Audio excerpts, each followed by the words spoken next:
کے اندر انہوں نے قیادت کی ہے.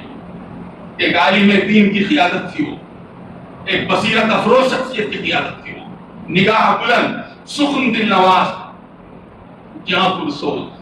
یہی ہے رخت سفر میرے کارواں. آپ لوگوں کی ملاقات ہوئی یا نہ ہوئی الگ بات, لیکن کچھ دن رہنے کا بھی اتفاق ہوا, سفر کرنے کا بھی اتفاق ہوا, اور اکتساب کرنے کا بھی اتفاق ہوا. میں کہتا ہوں یہ کیا خصوصیت ان کو اس مقام پر پہنچاتی ہو, یہ نمبر ایک غور سے سن لیجیے. آپ اگر گرا لگاتے ہیں تو باندھ لیجیے. یہ تحریکوں کو دینے کے لیے آئے تھے, تحریکات سے لینے کے لیے نہیں آئے. ہمت ہے. انہوں نے تحریکات کو دیا, روپیہ پیسہ نہیں ہے تو ختم ہونے والا, کاغذ کے ٹکڑے کی کوئی اہمیت نہیں ہے. انہوں نے جوانیاں دی ہے, اس کا موقع آپ کے پاس. آپ اپنے شریک سفر کا احترام کرتے ہیں, اس لیے اس نے آپ کے ساتھ گرم اور سرد میں اپنی جوانی گزار لی. تحریکات کے لیے بھی لوگوں نے اپنی جوانیاں گزار دی.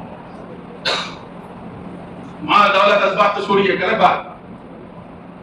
اس کے لیے اپنی جوانی دے دی, اپنی عمر کا سب سے قیمتی ترین حصہ جو تھا وہ انہوں نے حوالے کیا, اس امید پر کہ اس کے ذریعے نہ صرف ان کی نجات کا سامان ہو, بلکہ ملت اسلامیہ ان راستوں پہ چل کر ہندوستان میں اپنے مستقبل کو روشن بنا سکے. یہ تھا ان کا جذبہ, اور اسی جذبے کی